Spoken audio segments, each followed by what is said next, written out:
Top quality और consistent performance के लिए सिर्फ सिल्वर पंप नाम याद रखना।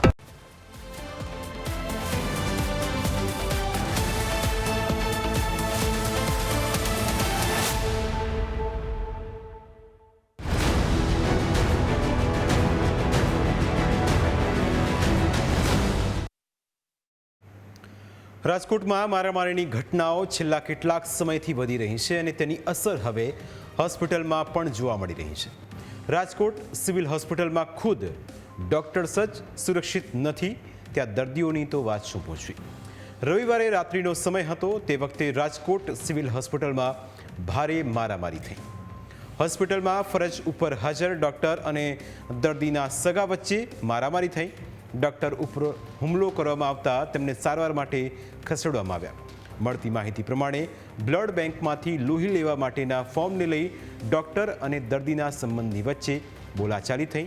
એક શ્રમિકને ગત ગુરુવારે અકસ્માતના કારણે માથામાં હેમરેજ થયું હતું, જેથી સિવિલ હોસ્પિટલમાં દાખલ કરવામાં આવ્યા। તેને 2 વખત બ્લડ ચડાવ્યા બાદ ત્રીજી વખત બ્લડ ચડાવવા માટે દર્દીના સગા પાસેથી બ્લડ ડોનેટ કરેલું લેવાનું હતું।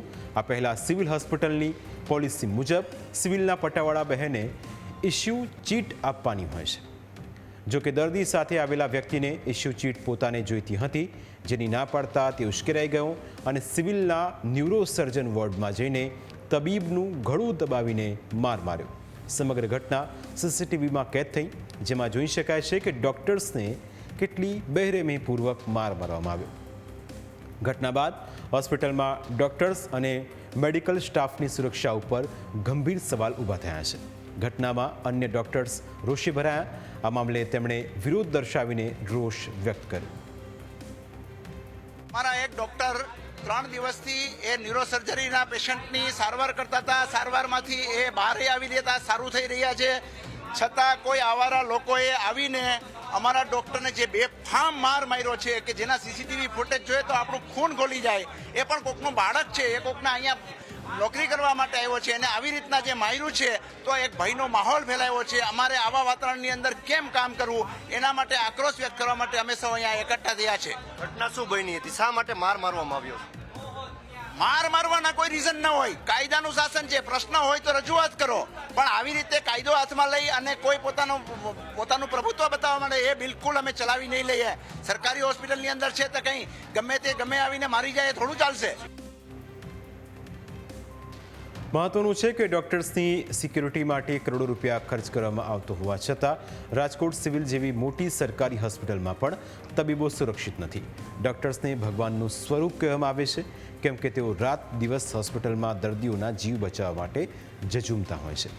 લાંબા કલાકોની ડ્યુટી, અનિદ્રા, માનસિક તણાવ અને પરિવારથી દૂર રહેવું એ તેમની રોજિંદગી જિંદગીનો હિસ્સો બની ગયો છે।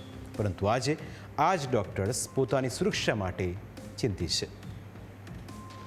બાબતનો એકદમ સખત વિરોધ કરીએ છીએ કે સિક્યુરિટી હોવા છતાં જો આવી થાય ઇન્સિડન્ટ્સ એ યોગ્ય ન કહેવાય। ડૉક્ટર્સની સલામતીનું ધોરણ સાવ નીચું હોઈ ગયું છે। અમે અહીંયા આવીએ છીએ દર્દીઓની સેવા કરવા માટે અને સામેથી આવું વળતર મળે છે, એટલે સિક્યુરિટીની બાબતમાં વધારે સ્ટ્રોંગ રહેવું જોઈએ અને આગળ એના પગલાં લેવા જોઈએ, જરૂરી પગલાં। મહત્વનું છે કે ભારતમાં ડોક્ટર્સ પર હુમલાની ઘટનાઓ વધી રહી છે અને આ એક ગંભીર સામાજિક સમસ્યા બની ગઈ છે। દર વર્ષે અનેક એવી ઘટનાઓ સામે આવે છે જ્યાં દર્દીના સગા કે પરિવારજનો ડૉક્ટર પર આક્રોશ કાઢે છે। ક્યારેક દર્દીનું મોત થાય તો ડૉક્ટરને જવાબદાર ગણીને માર મારવામાં આવે છે, ક્યારેક શાબ્દિક બોલાચાલી થાય છે તો ક્યારેક હોસ્પિટલમાં તોડફોડ કરવામાં આવે છે। ઇન્ડિયન મેડિકલ એસોસિએશનના અહેવાલ મુજબ દેશમાં 75%થી વધુ ડૉક્ટર્સને તેમના કાર્યસ્થળ પર કોઈને કોઈ પ્રકારની હિંસાનો સામનો કરવો પડે છે। આમાંથી મોટાભાગની ઘટનાઓ સરકારી હોસ્પિટલોમાં બને છે, જ્યાં દર્દીઓની સંખ્યા વધુ હોય છે અને સુવિધાઓ મર્યાદિત હોય છે। આ હુમલા પાછળના કારણો ઘણા હોય છે, પરંતુ ડૉક્ટર્સની માંગ છે કે સરકાર કાયદા કડક કરે તો તેમની આ સમસ્યાનો અંત આવી શકે તેમ છે।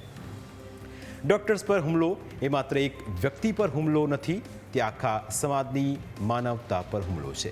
આપણે આવી ઘટનાઓને રોકીએ અને એક સ્વસ્થ, સુરક્ષિત અને સહાનુભૂતિભર્યો સમાજ બનાવીએ તે ખૂબ જરૂરી છે। કારણ કે સમાજની અંદર જો આ પ્રકારના દૂષણો વધશે તો સમાજને બચાવવાની જેની જવાબદારી છે એ લોકોના મનોબળ પર તેની સીધી અસર થશે. તબીબ એ દિવસ રાત મહેનત કરીને દર્દીનો જીવ બચાવવાના સતત પ્રયત્નો કરે છે અને આ જ પ્રયત્નો જ્યારે લેખે ન લાગે ત્યારે ક્યારેક પરિવારજનો રોષે ભરાતા હોય છે.